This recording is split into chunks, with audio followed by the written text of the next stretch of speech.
Good afternoon.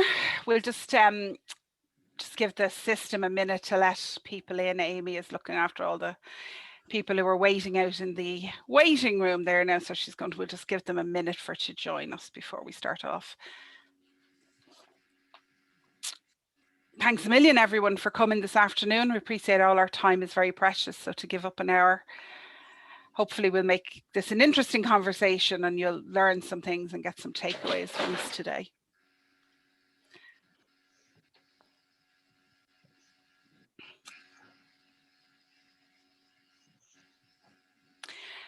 And just some housekeeping, I suppose, before we start, and we'll see if we get, just to make you aware that we are actually recording this. You'll see the little red dot up in the corner of the screen there.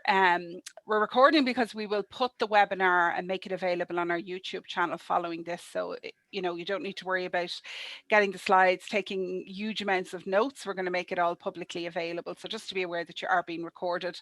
There's no record of you actually being here, your name or images of you or anything like that. But if you do submit a question to us, and we would encourage you to submit questions to us, and we will answer them if they're relevant as we're going along, but definitely at the end, we will sum up and we will answer questions. If we don't get through all the questions, we'll respond to you because we'll have copies of all the questions so we can take them offline and we can come back to you. But other than that, your details are not going to be part of the recording. It's mainly going to be myself and the people on the panel with me. So I'll start by just introducing my colleagues who are with me here today. I suppose I should start with myself. For those of you who don't know me, I'm Tracy Elliott, and I've been with BH Consulting since February 2018, so just before GDPR came about. I joined BH Consulting as Brian was discovering that his cybersecurity business was aligning very well with the area of data protection, and he thought it would do him some good to bring some experience in-house, so he hired me. But it's been a very busy 3 years in BH Consulting. It's been a very busy 3 years with the GDPR in general, but I think you'll see there's a big team now in BH Consulting, and I have a couple of them here with me today. So Tom Kiernan is with us. Tom has done an awful lot of work with public authorities and councils on DPIAs and a lot of work on CCTV as well, and we're going to talk about some of that later.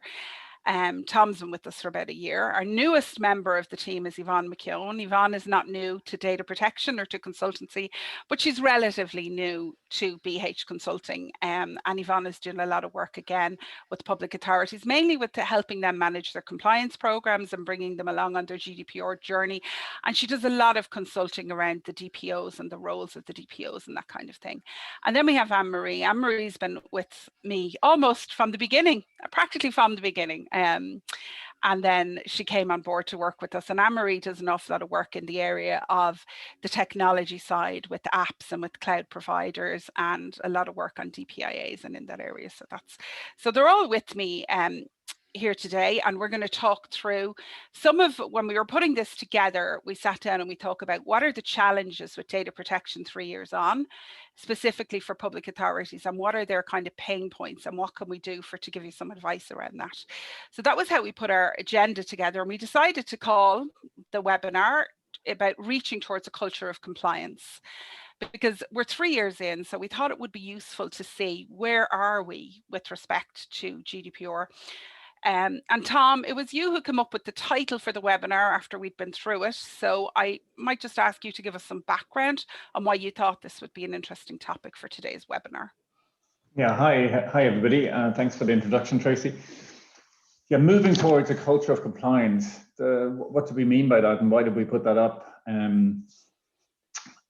We mean, you know, GDPR is growing up, and that's quite clear. Organizations are maturing. We are three years now into the GDPR journey. Organizations getting to grips with it. They put their foundations in place and moved along the journey. But also data protection authorities are maturing, and they're ramping up with their enforcement. And we put a slide up here to show that. It's a well-known tracker of enforcement across Europe, and it's showing quite clearly how that has changed. There's ample evidence how this is ramping up really. In 2019, we had about 151 fines of various values, and now we're at well over 500 fines in 2021. And interestingly enough, also only 2 weeks ago, that came up in the European Parliament, where the minister, the European members of Parliament are calling for more enforcement of the GDPR and hinting towards kind of more central funding, because it's quite clear that there are gaps in terms of resourcing. But we can also see that in Ireland specifically, where we have the report, the DPC report, so the annual report just came out. And if you look back in 2019, there was 1 published decision, now we have 10. So it's ramping up all across the board. And what kind of areas are we seeing these 500 fines? A lot in, obviously you get the big names, the likes of Twitter or Google that we're all familiar with. But I put a couple of examples on, the areas of the fines are, in what you expect, consent and marketing is quite a big area, especially when we're talking about lots of volume. Data sharing and surveillance is a big area. CCTV, we've all, again, read about all those things, how data is used and shared, and the issue of law enforcement and surveillance. Employee monitoring is coming up more and more, clearly related to where we are at the last couple of years now, 2 years. I think it's soon. So there are tools to ensure security, essentially, of your laptops, etc.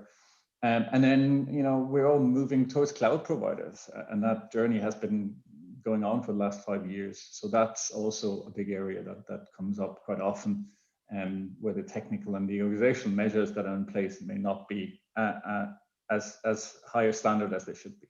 Okay, and I think if you break it down and you look at those 500 fines and you look at the amount of fines, so if you look at the value of the actual fine as opposed to the number of fines, the most of the money is being fined for lack of technical and organizational measures, lack of security processes.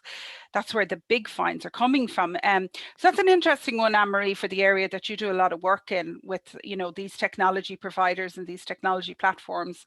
And these cloud providers, they seem to be the cause of a lot of the issues. So obviously it's very important for us as a provider, if we're going out there and we're looking to everything's going to the cloud now, we're putting in a new system. We need to find a new vendor, we need a new HR system, or we need a new document sharing system, whatever it is. So what should we be looking for when we're looking to engage with these cloud providers to make sure we're meeting our data protection requirements under the GDPR? Yeah, thanks, Tracy, and good afternoon, everybody. So I think that is a really important point to flag, because the DPC, in guidance issued on engaging cloud providers in 2019, stated that the main responsibility for an organization or the data controller is to remain in control of the personal data when subcontracting it to a third party. Now, in this instance, they were talking about the cloud providers. Obviously, we would also say that for any engagement of a third party. And I suppose in what I've seen working on some reviews, risk assessments or DPIAs for clients over the last 2 to 3 years, is a focus on the measures that the processor can put in place to give that security to the controller. So the DPC, in their guidance, and this was a nice, I suppose, additional paper to a document that the Department of Public Expenditure and Reform issued also in 2019, more geared to considering cloud services overall for public bodies. But the DPC focuses on 4 areas. So ensuring security of personal data is top, and that ties back to just what we've said about the areas that have fallen down and have resulted in breaches and indeed potentially fines. This is, as the DPC guides us, a key obligation on the controller, and they have it broken to 2 main areas. The controller, again, the organization, must be satisfied that the processor will process the data in accordance with the controller's instructions. So this must be directly included in a contract between the controller and the cloud service provider. The second aspect that the DPC calls out is that the controller must be satisfied that the cloud provider has taken into account the risks from associated with the processing, and that can be around destruction, loss, alteration, disclosure of or access to personal data that shouldn't happen, all of which are reasons for data breach. And I suppose the key challenge for an organization engaging a new cloud service provider is, how do you assess that? So really you need to then get assurances from your potential cloud service provider around their measures, looking at methods such as their ability to secure the system, to back up and restore a system, their data breach and incident management procedures, what audit and testing do they do they certify themselves to a particular criteria such as ISO. And the best way to do that, I suppose, practically is to carry out a security review of the provider when determining if they are suitable for what you're looking for. The next point that the DPC tends to focus on is transparency around this. So the controller must, of course, be transparent to its data subjects around what it does by virtue of its privacy notice, but it needs transparency with its relationship with the processor.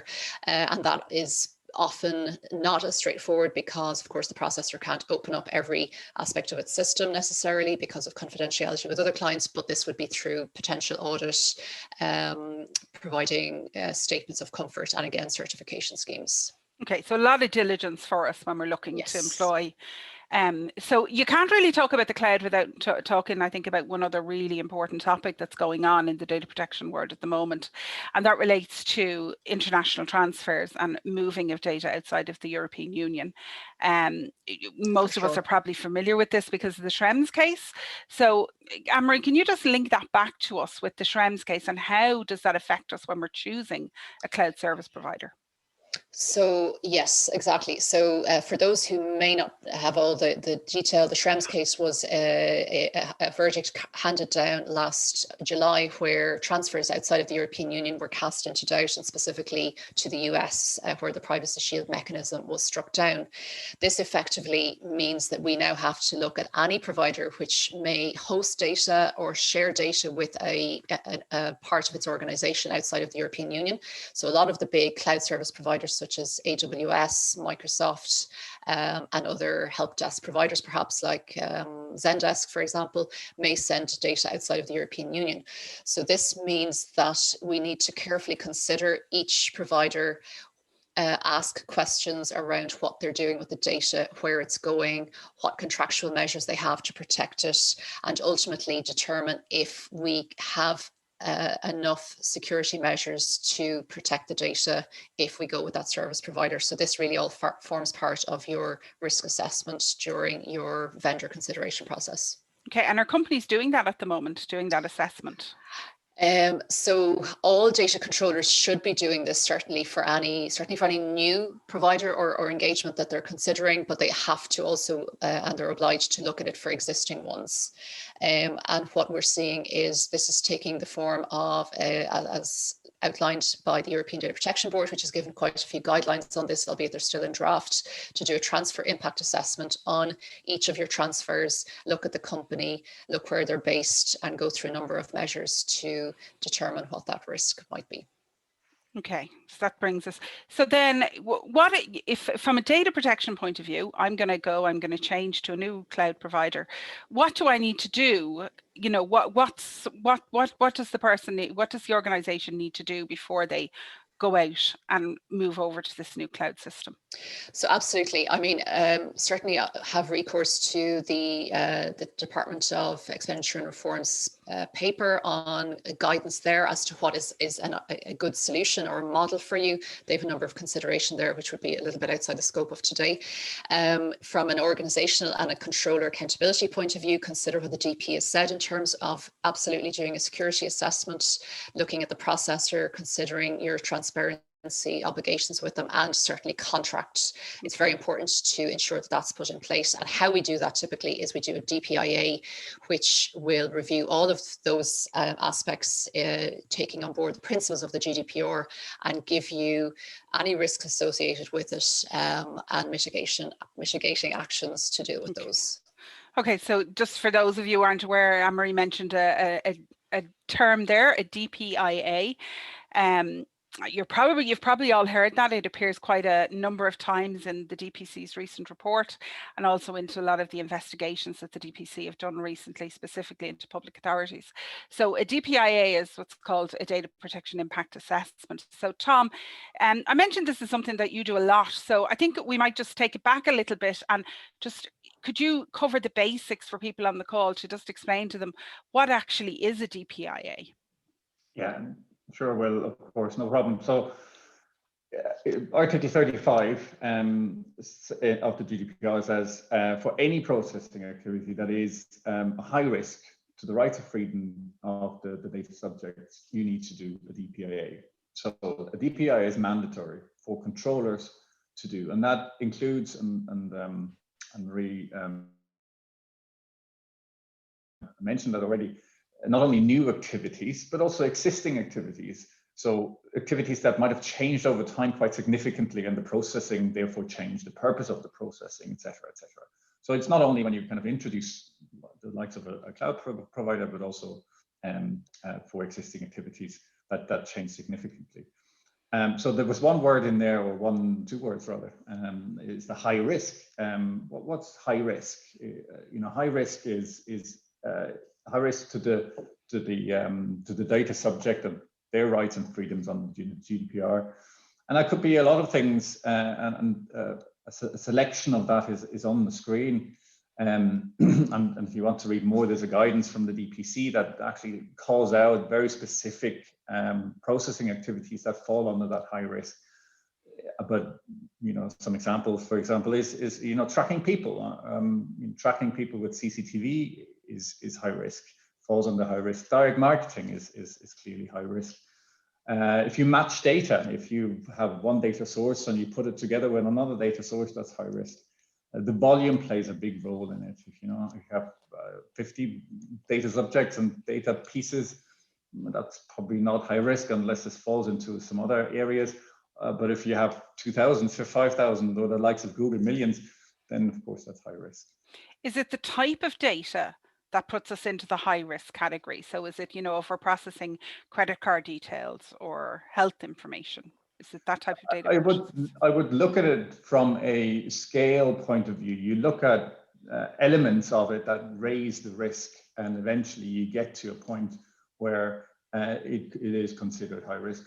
This alone, the type of data, could be the high risk proportion, but it doesn't necessarily mean that it is. Okay, so I think we might just move on and talk a little bit about the process for doing a DPIA. So have the DPC given us a template that we just need to fill in to complete this? Have they made it easy for us? So look, what is a DPIA? Really, we're talking about whenever you do a processing activity, you need to assess it. And that means you're investigating whether the processing activity is compliant with the principles of the GDPR. So from that perspective, it's very prescriptive. It's very clear you have to investigate it against the principles of the GDPR. And then you have to identify and assess whether there are any risks that remain after, identifying, checking whether it's compliant or not, and then remove those risks. So this is what you do in a DPIA. And when you do that, there's no, so to come back to your question, is it prescriptive? There are elements of it in the DPIA that describes the elements that you need to do, but it is not a descriptive process. And BH Consulting has developed a process where we think the steps, replicating the steps that are in the GDPR and the advice of the DPC, to be able to do that quickly and in a structured way. That's an important point that you say quickly, because I think, people are often concerned about the length of time that it would take to carry out a DPIA. Yeah, and I guess, so people are worried about the time. Clearly, you know, the answer is how long does it take? You know, depends, because if you have something very complex, then of course it takes a bit longer. But it doesn't have to be a lengthy process. It can be done relatively quickly, especially if it's a very simple processing activity. But the important thing is to follow a process of checking all the elements that need to be checked, and not having to go back and have a, you know, iterative loops and think, oh, well, we forgot to pick up on that and ask about that, and that makes it long. So what are the steps in that process? To, you know, from the day somebody comes to me in one of the departments and says, look, we're looking at a new system for something, for employees or something, what are the steps that we go through to do a DPIA? What's that process broken down into? So we tried to we illustrated it on the slide. It's essentially 4 phases really that you need to follow, and again, this is replicating and breaking it down from the GDPR and from the DPC advice. So the first step is, of course, to check whether you need to do a DPIA or not at all. You know, some processing activities might not even reach the threshold. Do you have an example of something that you wouldn't need to do a DPIA on? You know, clearly, you know, the first thing you check is whether you have personal data, but essentially, you're also looking at other things where the processing, for example, is required and is embedded in the local or European law. You know, sharing employee data for tax reasons is not necessarily reaches to the risk level because it's required anyway. So there are a few things that the guidance says. There's you know, there's no need for okay. So our first step is we figure out, do we need to do a DPIA or not? Is it mandatory? That's right. Yeah. Yeah. Okay. And then you go into this discovery phase, and we separate that out because I think it's important that we have all the information gathered that is needed to do the assessment before we do the assessment, because they all play into each other. You know, everything goes across various areas of the organization. It's not just a niche area that you investigate. You investigate IT security, that was mentioned by Anne-Marie earlier. You know, you investigate contracts, you investigate a lot of different areas. So you better get everything together because they all kind of play into each other. And don't forget the processor. You know, we just mentioned cloud providers. Cloud providers are clearly, you know, you might be using a cloud provider for whatever you're doing. That's a processor for you, and you also need to ask them the same questions that you have to ask yourself. And once you have all this information, then it should be relatively straightforward. Then, you know, the first bit is really just information collection, and the second bit is then a bit more involved into the GDPR. You're checking the legal basis. You're checking about the necessity and the proportionality of your processing activity, and you're checking for the risks. You're checking whether there are any risks to rights and freedoms. This is when it comes, and then you decide, you know, how can I mitigate that risk. You decide about the action that you want to put in place, and which is basically implementation. You then mitigate your risks with the actions that you put in place. Okay, so just to make it easier to people to understand, do you have an example of a risk that you could explain to us might come out of a DPIA, something that you would identify during the process? Yeah, you would. I mean, on a very simple basis, linking back to the cloud providers, you know, you need to have contracts in place with processors that process personal data on your behalf. You have to have contracts in place. Whoever you share your data with, there has to be a contract, and that's the one risk that often people miss out on.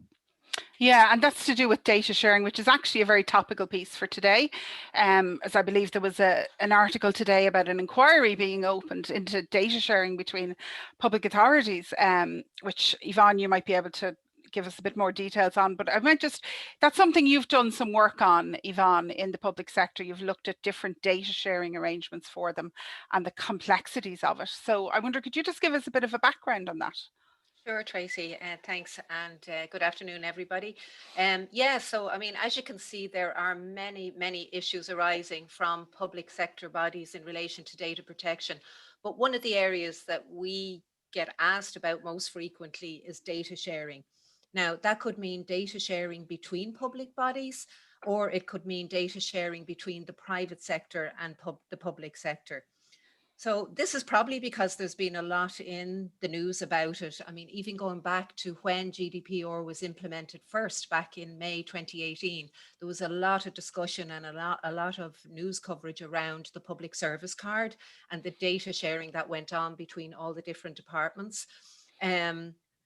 As Tracy mentioned there, I couldn't believe it on the news today, the 1 o'clock news, it just mentioned that the DPC, so that's the Data Protection Commissioner, Helen Dixon, who heads that up, announced that there's going to be a statutory inquiry between the Department of, well, basically with the Department of Health. So that's to do with a programme that was on RTE Investigates last week.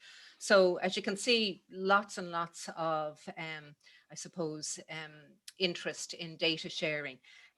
But very recently as well, there was also in the media, there was also information around the passing of a Data Sharing and Governance Act 2019, which particularly applies to the public bodies. So for those reasons, that's why there's a lot of questions about the data and what can and can't be shared. But I suppose okay, so more 2019, Yvonne.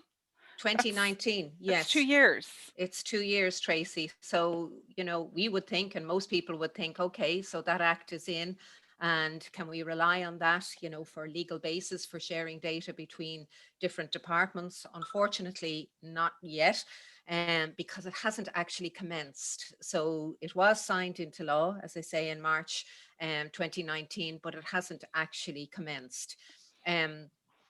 One of the reasons for that is that there's a new board. It's called the Data Governance Board that needs to be set up, and that's not quite there yet.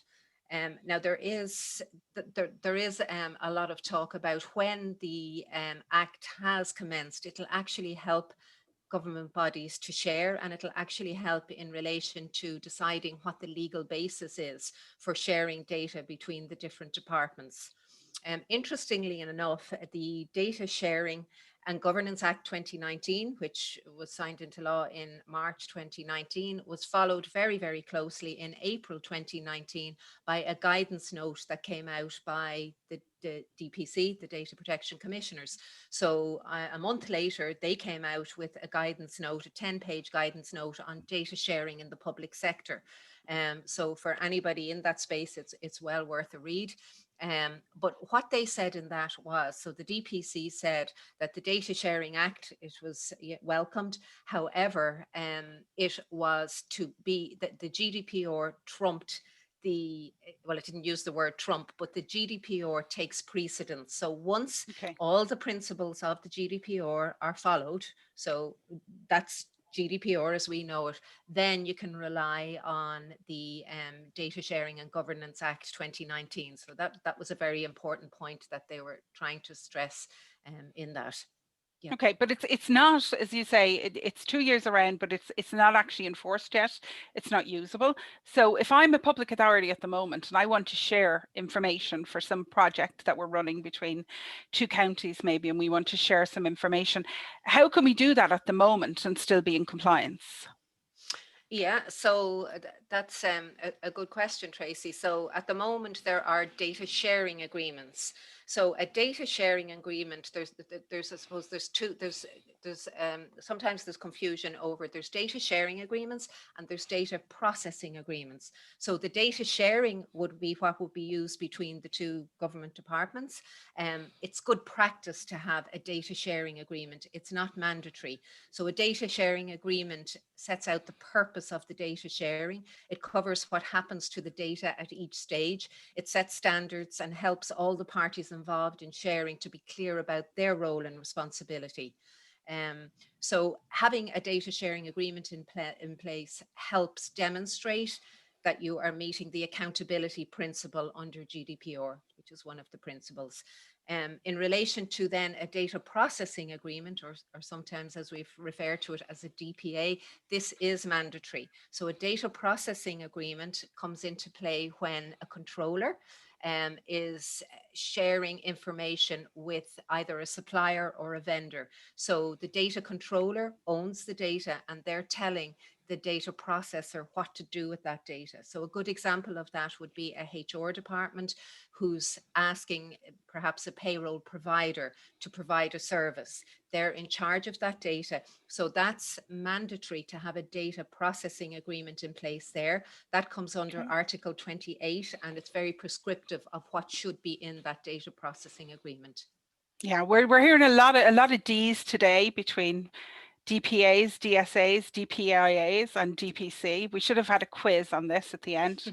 And a lot of contracts is what I'm hearing as well, a lot of paperwork involved here. So one of the things with data sharing, and I think I saw this, it came up in one of the recent decisions from the DPC, was that they highlighted that there was a lack of data sharing between the county councils and An Garda Síochána. With respect to the use of CCTV systems. So I know that was one of the findings in the reports, and I think that brings us to talk about the different ways and the different purposes for which the public authorities are actually allowed to share data. Has there been any guidance around when it's possible and when it's not? This inquiry now has been opened up because there's a belief that data was shared between two departments, and we don't know yet. We have to wait to see what the outcome of that is going to be. But I think it would be useful to people to know why, how can they share data, for what purposes, would it be legal, and could they put a data sharing agreement in place, and would the DPC be okay with that? Yeah, so Tracy, just on that, I mean, we have a slide in front of us there that I think is just lays out quite clearly. This is stated in the Data Sharing and Governance Act. It actually states the purposes of of when government departments can share data. So as you can see there, you know, it can be used to verify the identity of a person. It can be used to identify and correct information that's held. I think number 3 here is really appropriate. It's to avoid the financial or administrative burden that would otherwise be imposed. So I think that's a constant challenge for government departments, that they're gathering the information again and again and again, the same information of data subjects. Also to establish the entitlement of a person to a service based on information that's previously provided. So again, to help on to lower the administration burden that's on departments, to facilitate the improvement or targeting of a service, program or policy to be delivered or implemented, and to enable the evaluation, oversight or review of a service or program. So you can see it's quite broad there. Yep. That the last one there is to facilitate the analysis of a structure or function. So that will be very useful when government departments are aggregating data to use it for statistical purposes, etc. So that's just one of the outputs of the Data Sharing and Governance Act. One of the points, Tracy, I just wanted to mention as well was there's a lot of talk as well around data sharing agreements. So there's different types of data processing agreements. There's different types of data sharing agreements. This is in relation to the different types of a controller to a controller, or where there's joint controllers. So really then just, it's very important when information is being shared to work out the relationship between the controller and the person that the data is being shared with. So this can be a controller to a controller where both parties are equal. It can be joint controllers where they both have their separate obligations. That comes up under Article 29 of GDPR, and so there's a good bit to be figured out around the data sharing, so it's just an important point as well around the different types of sharing agreements. Yeah, so that's where public authorities need to sit down in the beginning and figure out who's controller, who's processor, are we joint controllers, and put a structure around that, and then come back and look at these options that you have on the slide and basically see, does the sharing that they want to do fit into one of these buckets? Exactly. And then it might be an option for them. Okay, thanks, Yvonne. That's really, really useful information. So I just want to talk a little bit about one of the topic we're going to finish up with. We kept the big heavy hitter to last, which is the area of CCTV. because this has been a big issue in the last year. It's been a big issue with the DPC. It's been a big issue with public authorities. And I think we have a lot of the information back now from the reports and from the decisions that have been put down. So I think there's a lot of stuff that we can learn from that. So I was hoping, Tom, that you could summarize some of the lessons that you think we can learn, and some takeaways that can help people going forward with putting in new systems, or even going back and backtracking and putting DPIAs in for existing systems. Yeah, I'm happy to. So yes, the CCTV is a key focus, and I think Tracy said at the start, we know from the DPC annual report that 9 authorities have been investigated, 2 decisions have been made, and by reading that, you can get a lot of hints what you really have to focus on. Clearly, the DPC is looking at all the GDPR principles. Not one of them is more important than the other.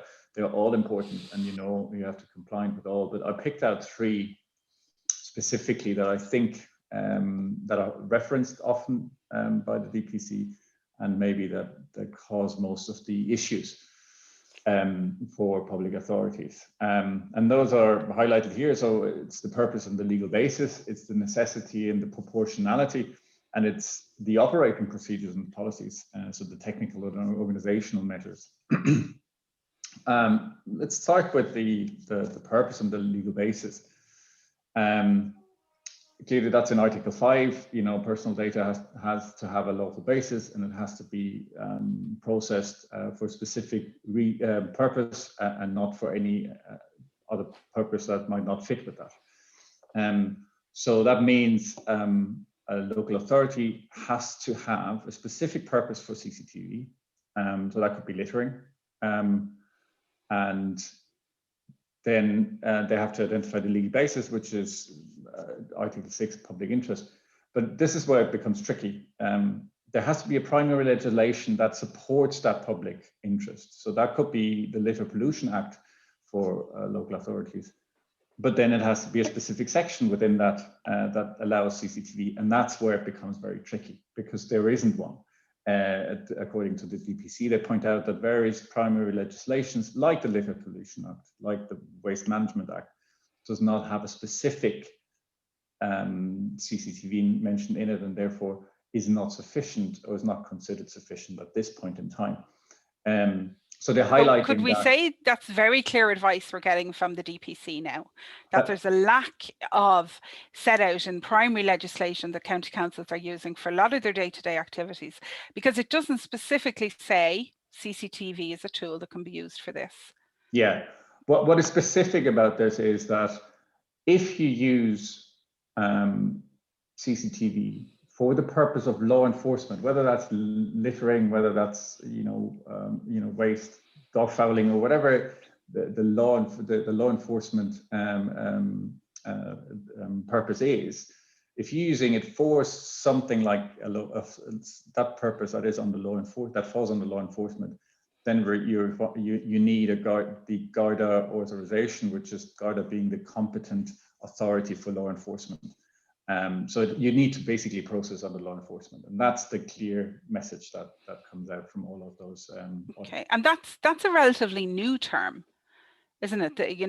I've not heard that much. That's come up a lot this year from the DPC, where they talk about the law enforcement directive and the requirement for things to be processed under that, but we haven't seen that previously. So what is that? Does that differ from GDPR? Is it part of GDPR? So it's at the time when GDPR was introduced, the law enforcement directive was also introduced. And what's the difference? So the GDPR is for processing personal data, and the law enforcement directive is to process personal data, but specifically for law enforcement purposes. And that's the difference. It was like the GDPR, introduced relatively at the same time, but it sits beside the GDPR. And if you process something under law enforcement, you process it under that LED, the law enforcement directive. It has been around as long, but it becomes clear that certain purposes just do not fall under GDPR. It has to fall under law enforcement. Okay, so if it's for law enforcement purposes, we process under the Law Enforcement Directive. So I suppose that asks the question: the GDPR and the Law Enforcement Directive, how similar are they? There are, there are only subtle differences. They're not like completely different. You still have to do a DPIA under the Law Enforcement Directive, but you check for things that fall under the Law Enforcement Directive. There are subtle differences. One of the biggest differences is that the processing that is taking place has to be done by a competent authority. There's a definition for that. Anyone else can't do it. And that's what's causing the bigger problems. But there are other subtle differences. Again, very similar, but there are differences. Okay, so we need to be aware. So just to the next one you mentioned, necessity and proportionality. Again, that's a big one. That's a question you get. The DPC say you have to demonstrate necessity. So how do you demonstrate necessity? Yeah, so you must justify that the processing you're doing is necessary, and it has to be necessary for the purpose you are highlighting. So it seems quite simple, but when you actually, especially for CCTV, when you actually look into it, it's not that straightforward, because it becomes a bit complicated. So if you have, you have to consider that for every camera, for example, you're using, and every camera angle you're using. Do you have that camera there because it's actually capturing what you need to capture for the purpose? So when we talk about littering, it has to be related to littering. If the camera is pointing at a house, it's very unlikely that you find someone throwing something out of the window. So that's not, the purpose is not related to, the necessity is not related to the camera, and it's not related to the purpose. So that will fall down. So you really have to, if you have 250 cameras, you've got to go through and make sure that they are all linked to that purpose. And then what's important is that you can provide proof that whatever purpose you are saying the camera is needed for, there is evidence and proof there. It might be, repairing costs for something being broken, or littering costs for something being cleaned up. You gotta provide that proof. So that's about the necessity. Proportionality seems quite simple, but it is actually, it could become quite onerous and difficult to demonstrate that. And the last point was then, and that also comes up very often, is the the technical and organizational measure, or operating procedures and policies. The DPC clearly, obviously that is a foundation of the GDPR, that you have policies in place, that people know what to do and how to do it, and that they follow those policies. But it becomes quite clear that for for the CCTV installation, that sort of thing is in place, and that people are following those policies, that they're aware of those policies, and that they're living those policies. Okay, thanks, Tom. That's really useful. I think we're coming towards the end now, so I would encourage you, after you've absorbed all this information, if you have any questions, to pop them in the question box, because we have a couple of minutes available at the end. We're going to have a little poll as well. So I think what we might do is, I'm just going to we're going to talk a little bit about some of the key takeaways from the DPC's report.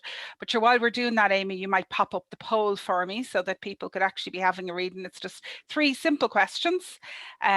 So feel free or not to share. It's all anonymous. It's just some feedback on some of the things we discussed today.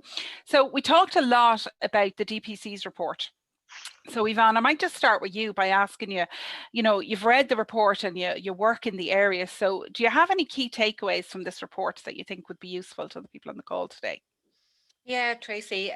So for me, I suppose lots and lots, which Anne-Marie and Tom will talk about what came out of the report. But for me, one of the interesting comments that the DPC made was in relation to a project that they did to assess compliance by public bodies with Article 37 of GDPR. Now, Article 37 is all around the data protection officer.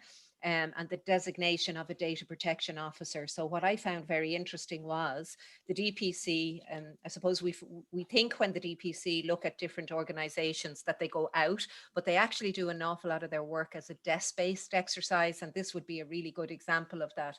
So the DPC looked at 250 public bodies, and out of that they identified that 77 of them were non-compliant with Article 37, which is the designation That's of a a third. DPO. A third of them weren't compliant. Okay. Yeah. So so that I just thought that was very interesting. Now, just to say, like, okay, I suppose most people would know a DPO is mandatory for public bodies, but you don't need a DPO in every area. A DPO can be shared among different areas, but I think what was highlighted was a lot of the areas hadn't even got to think about that. So that's the comments. Now, I do believe. So that's interesting. So what effect, would it have for an organization by not having a DPO? Is the DPO role not vital within the public authorities? Well, as I say, it's a mandatory, so it is mandatory for public bodies to have a DPO. I mean, there's specific tasks of a DPO, and it's more in a governance. So the DPO doesn't necessarily, as we've talked about earlier they're not, their tasks aren't to do the doing. So they're not tasked to do the DPIAs, to do all the work, but their role is more in an oversight of the governance. So to make sure that if they're appointed as the DPO, I mean, that their name is available to data subjects, but that they have a role in relation to, number one, I suppose, that the whole organization is compliant. Another very strong role they have would be in relation to training. So they are obliged, and it's called out as one of their tasks, that they should ensure, not that they necessarily have to do the training, but that they ensure that the organization has been trained in relation to all things to do with GDPR. So that's, yeah. Okay, excellent. Thanks a million. That's useful. And Anne-Marie, can I just ask you for something that something useful you're on? Yeah, I was gonna, so that you took from the report.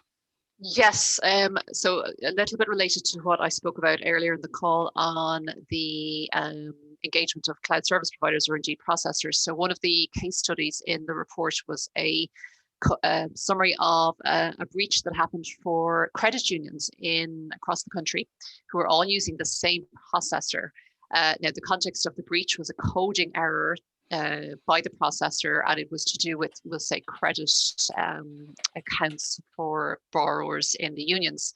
So I guess the summary is that each union reported the breach. They worked with the processor to resolve the issue, to deal with the impact to borrowers, and effectively resolved the issue, which did take some time. But the DPC in its report highlights the importance of having a data processing agreements and a contract that properly implements the requirements of the Article 28 in the GDPR, which is something we've already talked about.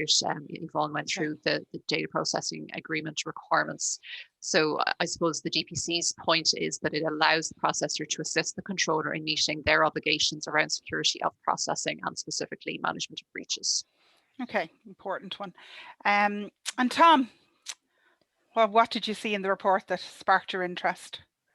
Yeah, so my point, I would say, is related to what we talked right at the start. We talked about enforcement and how much that is ramping up, both from across the board in Europe, from the data protection authorities. But the report also mentioned specifically, and I think we're all kind of familiar with that, is that the overall awareness is rising.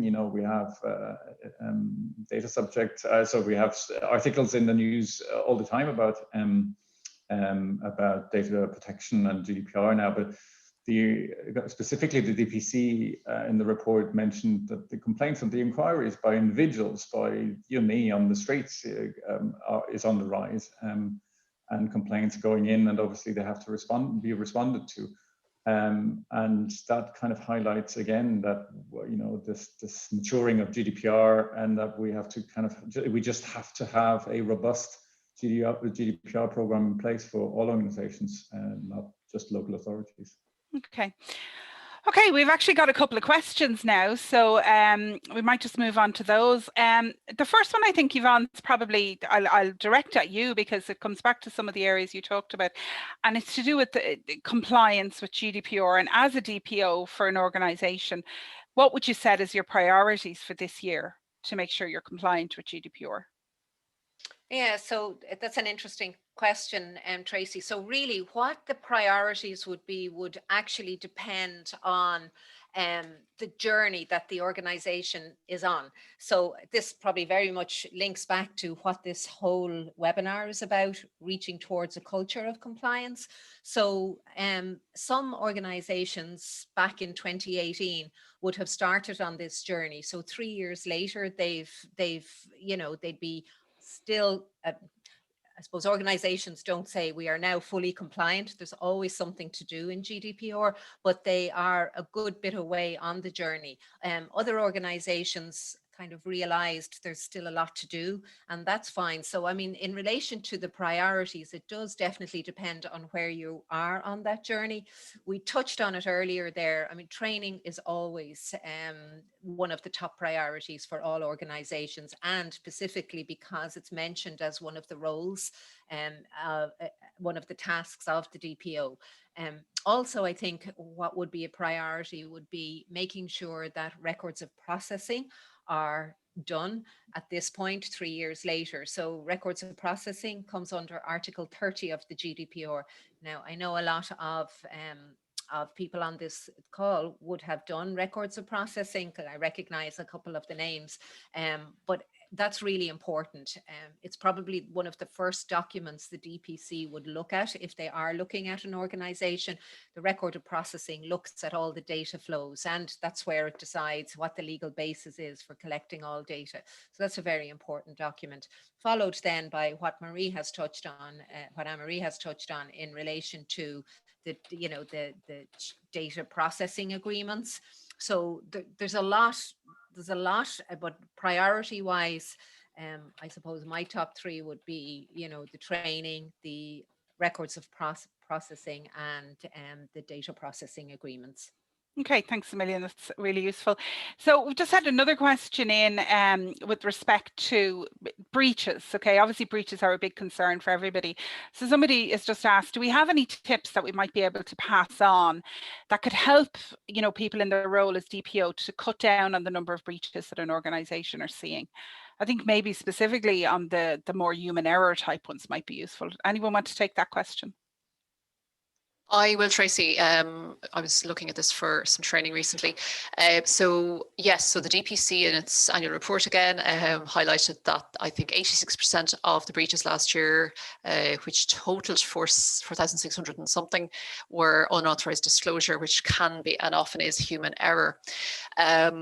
Helpful maybe in this regard is a document from the European Data Protection Board, which was issued in January this year, just so it's very new, and it was guidelines around data breaches, which have been, I suppose, summarized from examples across Europe. They've given a number of case studies covering from ransomware to hacking to literally a snail mail error with post. How those were dealt with, what are the appropriate actions, and very importantly, what are the mitigants that we can put in place.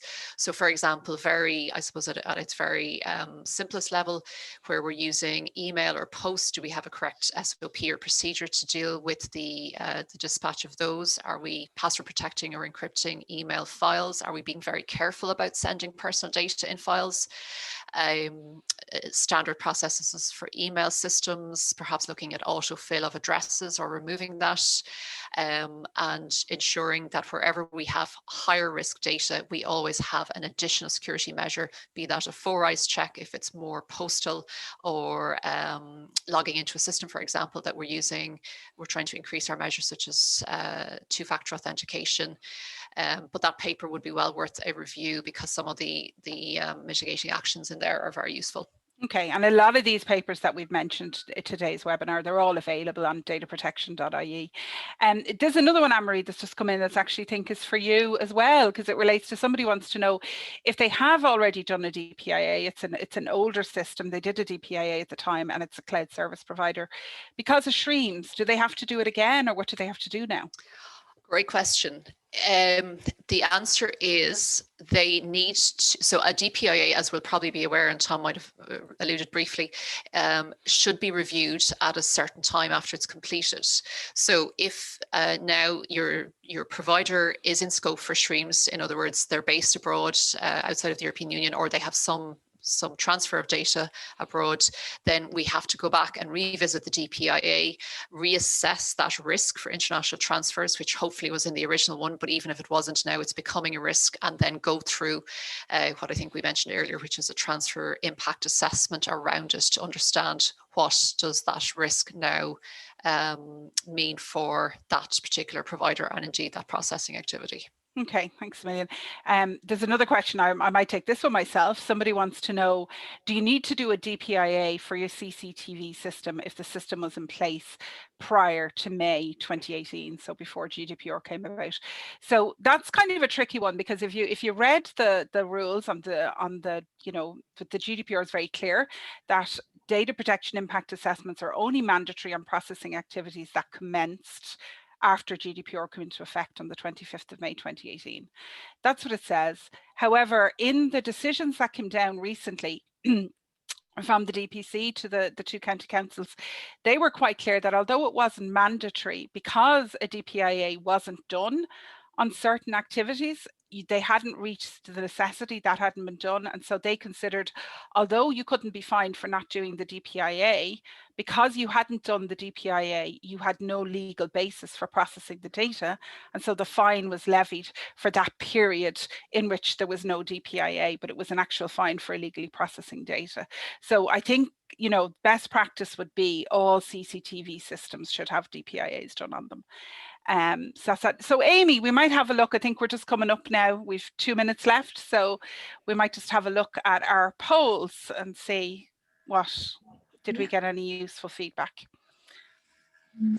Here we go. Okay, so everyone, that's interesting. Everyone is saying that their workload with respect to GDPR has increased significantly. I think I'd have to agree with that. And I think this year it's going to get worse because of the more enforcement we're seeing and the more fines we're seeing. It's really adding to everybody's workload because we're seeing what the expectations of the supervisory authorities are. We're seeing that they want DPIAs done. We're seeing, you know, this whole streams issue, the risk assessment is creating a lot of work for people. So I agree with this. So most people aren't doing the threshold assessments. That's interesting because you could find you're actually doing DPIAs when you don't need to do DPIAs. Now, that said, we've done many DPIAs for systems that did not meet the threshold, that would technically not involve any high risk processing, but the organization often decides for transparency purposes they would like to do a DPIA anyway. But I think lots of people are doing lots and lots of DPIAs, so we really need to get that time frame down that they take and get a good process in place for doing them to streamline it. So I was going to say, do I go to scroll down to see the last one? There we go. Okay, this is an interesting one. What activities are we doing on an annual basis? And training is winning. Well, that's great, because I have to say any organization that I act as a DPO for, I always prioritize training. It's the #1 thing I plan in every year to make sure that the training is done. So that's an interesting one, Yvonne. Can I just ask you, because you did talk about training a little bit, do we just give out the same training that we've been given 3 years in a row, or should we be refreshing our training this year? Okay, Tracy, in my opinion, I think the training should be fit for purpose. Because I mean, if you get the same training every year, it kind of comes a bit stale. Now, there should always be training given to any new employees that come into the organization. So that would be a first off. So there should be a pack ready, you know, data protection pack ready in relation to that. In relation to the training being fit for purpose, it's never any harm to recap on training around breaches. Breaches obviously are going to cause fines and you know, publicity that you don't want. So it's always good to include that as part of the training. I mean, as you can see there are a few DPIAs being done. So perhaps yeah. Yes. Sorry, am I gone? Sorry, you froze on me, but you're back now. I'm back, sorry. So yes, just back to even what Tom was talking about and the result of the poll there, if there's DPIAs being done, it would probably be a good idea to do some DPIA training so that each organization can become good at that and they're not dependent on other people doing it for them. And then in relation to records of processing, if each organization knows how to do their own, well, then they can kind of train each other on how to keep that up to date. So there's always new things coming up that can be trained on. Okay, so just one last thing, I think, before we let everybody go, because I can't not comment on it. I see that the lowest thing there that people are struggling with, at 22%, is retention. I have to say, personally, I find it's the thing people left last with GDPR, and now 3 years out, they're suddenly realizing retention is something they need to address. Any tips on how people can deal with data retention? Tracy, I can maybe go ahead, Tom. So, I mean, of course, so the GDPR says, you know, you're retaining data as long as necessary, and that's the key. Essentially, you know, what companies and organizations should have done or should do is build on the record of processing. It is in there, and decide how long data is required. For many areas that, you know, there might be legal obligations, so it's quite clear and it's quite easy to identify. And for various areas, we have examples where it is quite clear. For other areas, it might be a bit more more investigation necessary to decide, you know, what is actually necessary in that case. But you know, it should be a relatively straightforward piece of work once you have a record of processing in place, and you know what processing activities you have and have to decide on. Okay, so I think we'd wrap up there. So I'd just like to say thank you to all my panelists for joining me today, to Anne-Marie and Yvonne and Tom, and then to Amy, who did all the organization and kept us all on time. She's been, you know, making sure I'm 1 minute over, Amy, I apologize. But thanks a million. If there is anything or you have any questions or queries, feel free to drop us an email and we'll see if we can help you out. Okay, thanks everyone. Thank you. Thank you.